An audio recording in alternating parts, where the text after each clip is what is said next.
चतुराय गानप्राणाय गानान्तरात्मने गानोत्सुकाय गानमत्ताय गानोत्सुकमनसे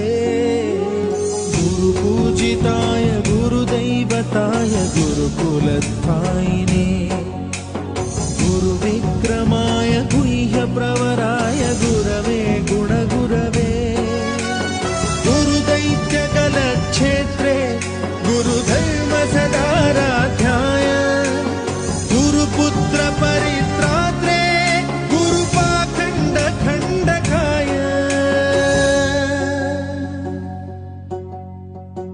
गीतसाराय गीततत्त्वाय गीतगोत्राय धीमहि गूढगुल्फाय गन्धमत्ताय गोजय